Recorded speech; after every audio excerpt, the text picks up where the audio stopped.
Have you ever wondered why some people can take over a room with just one question, while others stumble over every word? You pour your heart out, only to get blank stares. You rehearse your lines, but no one even notices when you speak. You watch someone bulldoze through a meeting, and your well-crafted point vanishes into thin air. You think, just keep talking, believing that more words equal more power. Yet somehow, all that talking only makes you sound unsure, hesitant, even a bit lost. Here's the twist. The real leverage isn't in your answers, it's in the questions you fire. When you ramble on, you inadvertently reveal doubt, uncertainty, and gaps in your own logic. But a single "why" launched at the perfect moment cuts through all the noise like a laser beam. It exposes hidden assumptions, forces people off autopilot, and flips the entire dynamic. Imagine swapping your long, polished explanation for one strategic inquiry that leaves everyone scrambling for an answer, scrambling to fill the silence you've created. That shift, from endless talking to surgical questioning, is the essence of the blade of inquiry, turning simple curiosity into your sharpest conversational weapon. It's not magic, it's science and practice. Take negotiation guru Chris Voss, former FBI hostage negotiator, who famously said, "He who has learned to ask the right question has learned the best way to reach agreement." In his book, Never Split the Difference, Voss describes how a well-timed "how am I supposed to do that" can unravel even the toughest negotiator's position by making them rethink their own terms. Or look at how Oprah Winfrey built empathy with guests. Rather than delivering monologues, she'd ask an open-ended question and then lean in, giving them space to reveal their true feelings. That tiny pause, paired with a well-chosen question, made viewers lean forward in their seats. On the neuroscience side, researchers have found that asking thoughtful, open-ended questions lights up the brain's dorsolateral prefrontal cortex, the region responsible for higher-order thinking and problem-solving, far more than passive listening or rote statements do. When you ask, "What led you to that conclusion?" or "Why is that important to you?" you trigger an internal search for meaning. Listeners must construct an answer, activating their analytical networks while their emotional centers scramble to keep up. You've just hijacked their mental bandwidth. In corporate boardrooms and startup pitch sessions, seasoned leaders don't overwhelm with data. They pose pinpointed questions that reveal the real issues. Tech investor Mark Andreessen prefers to ask founders, "What's the one thing you're avoiding?" That question forces entrepreneurs to face risks they'd rather sidestep, and often surfaces the critical truth no slide deck can capture. In classrooms, the Socratic method has guided thinkers for millennia. Instead of spoon-feeding answers, teachers ask, "What do you think justice means?" and watch students' most confident assertions unravel under the weight of their own reasoning. So the next time you're gearing up for a difficult conversation, be it a job interview, a sales pitch, a performance review, or even a heated family discussion, don't script a monologue. Choose your questions instead. Plan the one or two pivotal queries that will shift the focus away from your need to prove yourself and onto the other person's assumptions and motivations. Mastering the blade of inquiry means you won't just be heard. You'll guide the narrative, uncover hidden truths, and command respect without saying more than necessary. Ready to see this in action? Let's dive in and explore the 3 question-based tactics that professionals, from ancient philosophers to elite negotiators, use to seize control of any dialogue. Next, we're pulling back the curtain on how history's sharpest minds, philosophers, elite negotiators, even master interrogators, have quietly commandeered every exchange using 3 question-based strategies. These aren't party tricks. They're grounded in decades of research in social psychology, cognitive neuroscience, and behavioral economics. From the crowded stalls of the Athenian Agora to the sleek glass towers of Wall Street, these tactics have stood the test of time. By the end of this section, you'll understand not just what they are, but exactly why they work so reliably, and how to weave them seamlessly into your own conversations. Imagine learning the 3 basic strikes of verbal combat. You don't need 100 gimmicks, just these 3 question weapons. Exposing assumptions. Every statement you hear hides a bedrock assumption. When you challenge that premise, you trigger a phenomenon called cognitive dissonance, the mental discomfort people feel when their beliefs are questioned. Neurologically, this lights up the anterior cingulate cortex, the brain's conflict monitor, forcing a momentary pause in their thought process. A simple template. What evidence makes a certain X is true? Try it next time someone asserts, our customers won't pay more than $10. Suddenly, instead of debating price points, you're debating the very data behind that claim. The 5 why chain. This is relentless curiosity in action. You start with why. That single word is a heuristic trigger, prompting deeper processing in the brain's dorsolateral prefrontal cortex, which handles complex reasoning. Then you ask again, why exactly? Why does that matter? Why not another approach? Each follow-up strips away layers of superficial rationalization until you unearth the root cause, the genuine motivator or hidden bias. Sales legends and product designers swear by this method to root out real customer needs. Scenario pivoting. We all rely on mental scripts, predefined patterns for handling conversations. Scenario pivoting yanks people off that script by inserting a what if. If our budget were cut by half, how would you reprioritize? This taps into the brain's simulation network, including the premotor cortex and mirror neuron systems, making people mentally rehearse new behaviors. It forces creative problem solving on your terms and reveals adaptability, or lack thereof. These 3 strategies complement each other.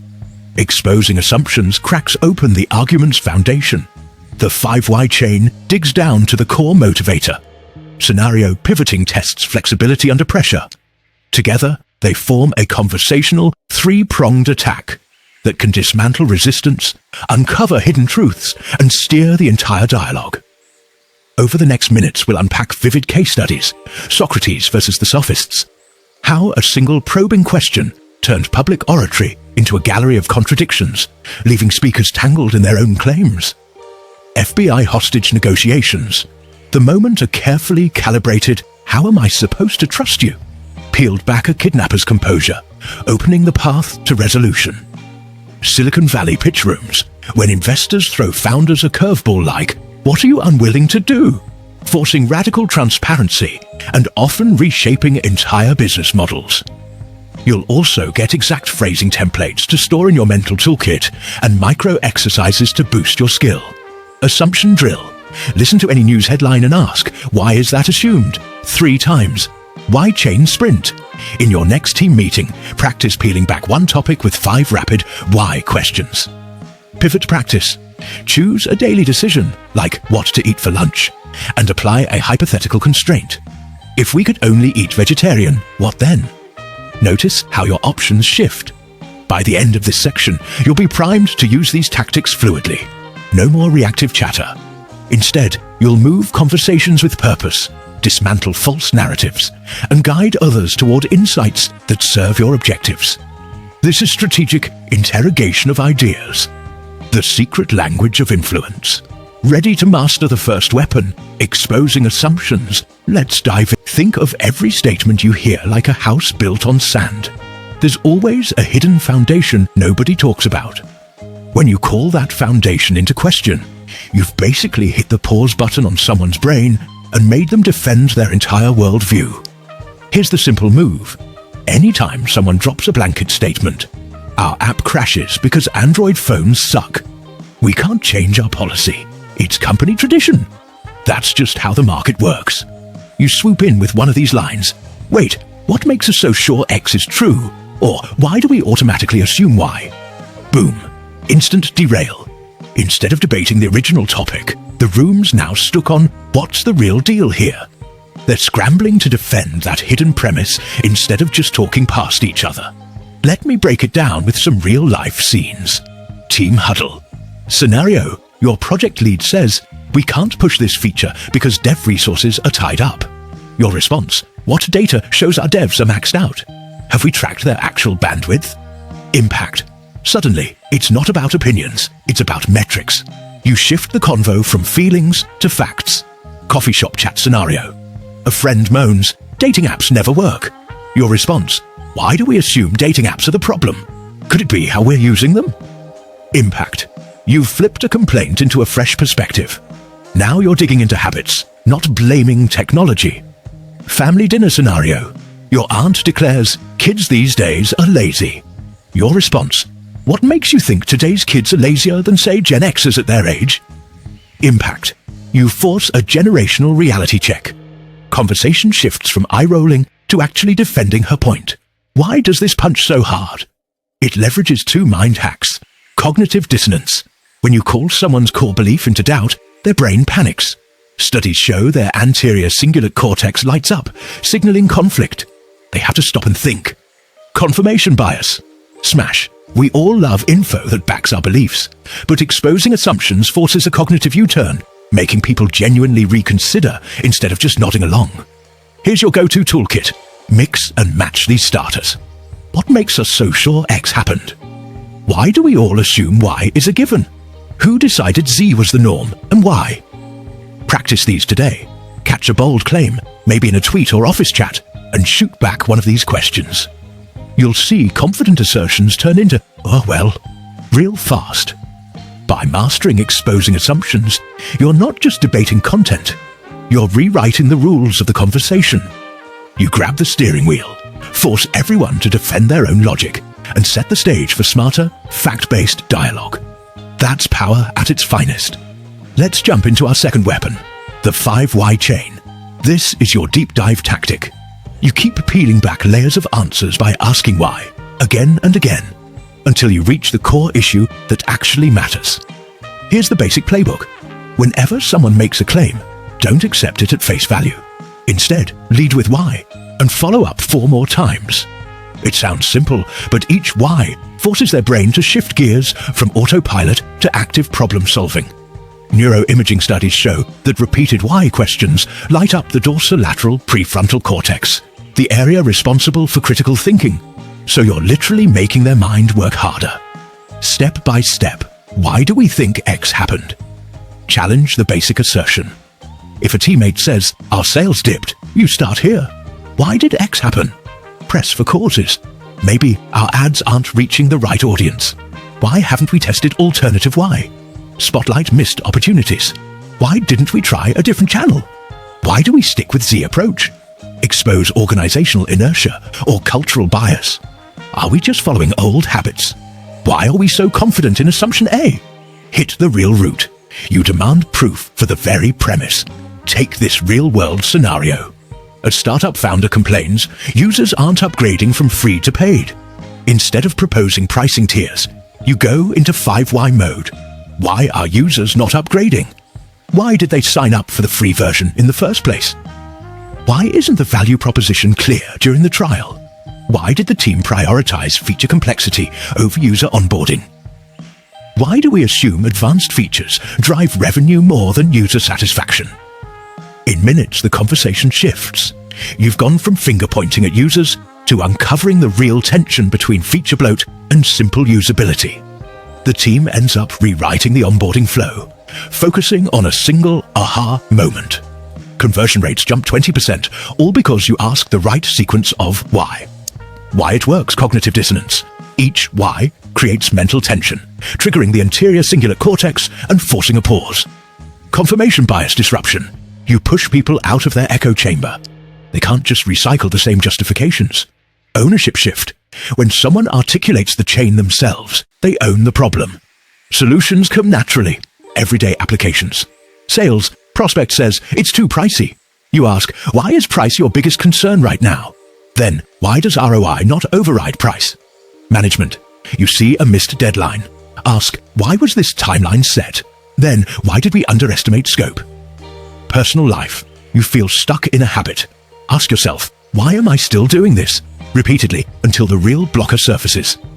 Quick practice drill. Pick a daily frustration. Say, I dread my morning workout. Then 5. Why? Why do I dread it?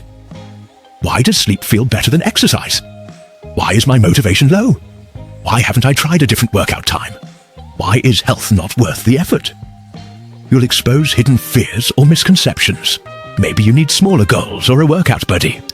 Master the 5 why chain, and you'll never settle for shallow fixes again.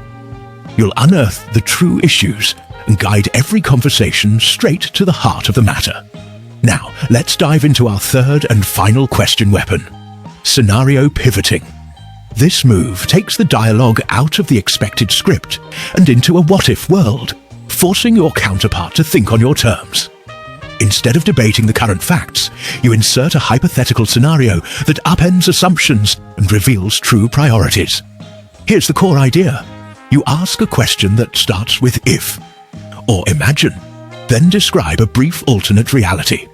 That one shift snaps people out of autopilot.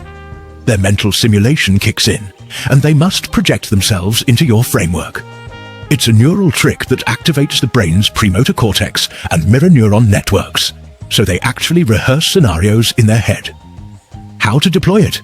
Strategic if. If our budget was cut by 50% tomorrow, how would you reprioritize our projects? You immediately surface which initiatives are truly mission critical. Constraint twist. Imagine you had zero access to data for a week.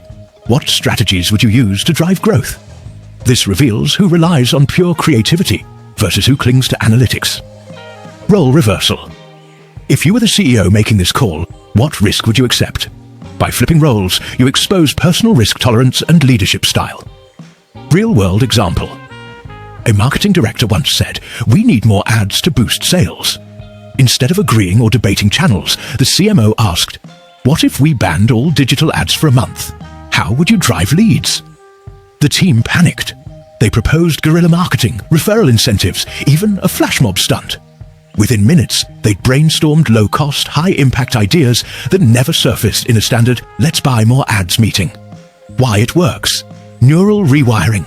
You hijack the brain's scenario planning circuits. People mentally act out your what-if, breaking free of entrenched patterns. Assumption smash. By removing familiar tools or roles, you force a blank page restart. The usual defenses fall away. Insight reveal. Their answers expose real priorities, blind spots, and creative sparks you'd never see in a conventional Q&A. Templates to steal. If X weren't available, how would we solve Y? Imagine we switch roles. What decision would you make? What if our biggest asset became unavailable? What's plan B? Quick drill. Tomorrow, pick any routine challenge like "I'm too busy to network." Ask yourself, if I had only 30 minutes a week, what's the most effective networking tactic? You'll surface lean, hyper-focused strategies instead of generic advice. Everyday applications. Sales. If our product were free for a month, how would you pitch its value? Uncovers messaging hooks. Management. Imagine our top performer left. How would you redistribute workload? Tests team resilience.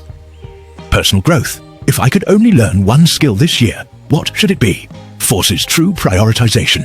By mastering scenario pivoting, you transform any discussion from routine to revolutionary. You escape the echo chamber and draw out raw, unfiltered thinking. Combine this with exposing assumptions and the 5 why chain, and you've got a triad of conversational weapons that dominate every dialogue. Now you're not merely participating, you're orchestrating the entire exchange. Now let's peel back the curtain on why these 3-question tactics work so reliably. Digging into the cognitive science and behavioral economics that make why such a powerful lever. You'll see that it's not magic or luck. It's hardwired into the way our brains process information, evaluate risk, and make decisions. First, there's cognitive load theory. Your brain has limited bandwidth for conscious thought, and most of us run on autopilot for routine tasks, sitting through status updates, nodding along to slides, or repeating the same old metrics.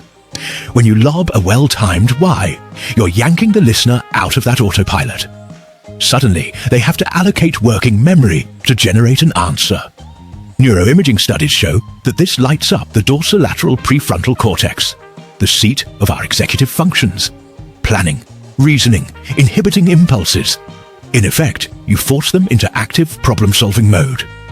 That momentary jolt of mental effort makes people sit up and treat the conversation like a puzzle to solve, instead of a monologue to endure. Second, consider confirmation bias, our tendency to seek, interpret, and remember information that confirms our existing beliefs. It's why we surround ourselves with like-minded colleagues or skim news outlets that echo our views. By challenging assumptions head-on, you disrupt that bias. People can't just dredge up more evidence to back up their unexamined premise, because you've turned their attention to constructing new evidence or sourcing real data. They have to move from passive affirmation, yes, yes, of course, into active inquiry. Wait, show me the proof. This disruption is uncomfortable, but it also creates an opening. Once people have to consider alternative explanations, they're primed to engage in deeper, more creative thinking. Next up is loss aversion, a cornerstone of prospect theory introduced by Kahneman and Tversky. Humans feel the pain of losses about twice as strongly as the pleasure of gains. When you ask a pointed why, you're subtly threatening the listener's mental investment in their current belief or approach. They don't want to feel like they've been wrong or overlooked something important. That fear of loss, of admitting a flawed assumption, drives them to pay attention, to re-examine their position, and to search for new solutions. You're effectively leveraging their innate desire to avoid the discomfort of being proven wrong, flipping it into a catalyst for constructive engagement. Then there's the anchoring effect, which tells us that people heavily rely on the first piece of information they receive. That initial anchor sets the reference point for all subsequent judgments. By asking your first question, you establish the anchor. You frame the conversation around the issue you want to explore. If someone starts by insisting, "We need X," you ask why X. You're anchoring the team's focus on validating or overturning premise X. Every follow-up discussion then orbits that anchor, ensuring you maintain control of the agenda. Even if they try to shift back to other topics, they subconsciously return to that initial question because it set the context for the entire exchange. Another key principle is mental models, the frameworks we use to understand reality. Each person has a set of internal models for how things work, which they rarely question. When you use the 5 why chain, you're forcing them to step outside those models to answer each question. You're essentially asking them to debug their own mental software. This is powerful, because once someone has paused to question their model, they're much more open to revising it. You've created a moment of flexibility in their thinking, where new ideas can slip in. Let's not forget framing effects, how the same information, presented in different ways, can lead to completely different decisions. By pivoting the scenario, if we cut the budget by half, what would you do? You reframe the problem. Instead of discussing, "We don't have enough resources," you're now discussing what creative solutions exist under tighter constraints. That subtle shift in frame ignites more innovative, resourceful thinking, because people view the problem through a new lens. Reframing is a cognitive tool used by storytellers and negotiators alike to guide attention and emotion down a path that favors your goals. Finally, consider social proof and authority bias. When you ask a question that references a respected benchmark, how do leading companies handle this? You're invoking social proof. People want to align with perceived experts or high-status norms. Similarly, if you introduce a question referencing a well-known philosopher or negotiation guru, as Chris Voss says, "What's stopping us from doing X?" you tap into authority bias.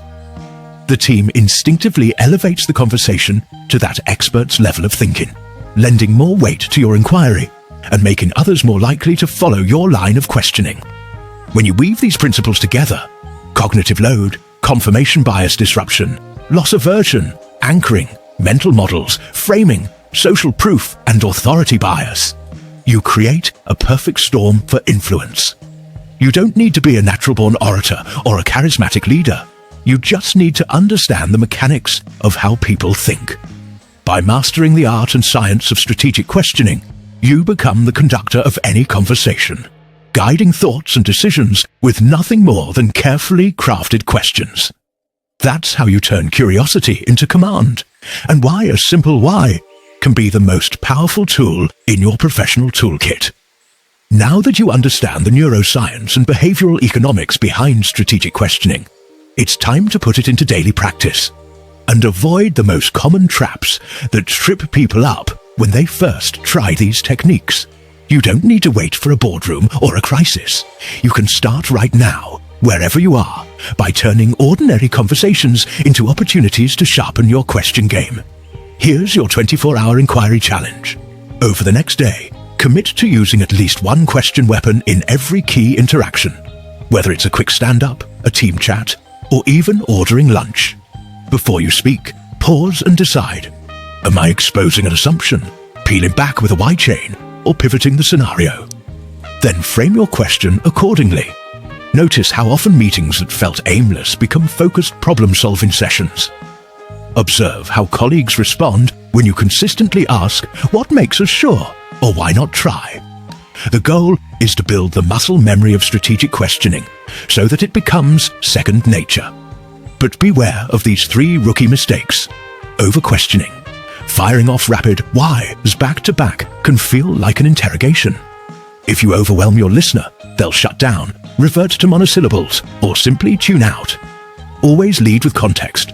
Briefly acknowledge their point before diving deep. For example, "I hear you that revenue is sliding."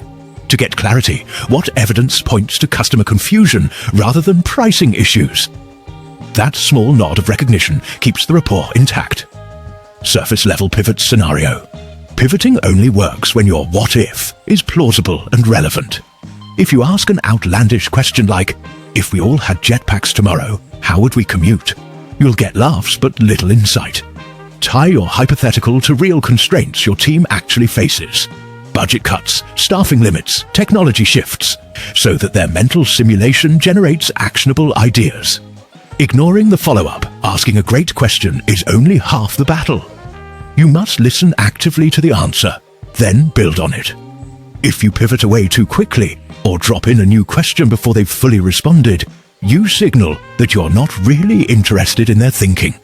The key is a question sandwich. Ask, listen, then follow up to reinforce or refine. Why do we assume our users want more features? Listen. Then, given that, what small experiment could validate or refute that assumption in 1 week?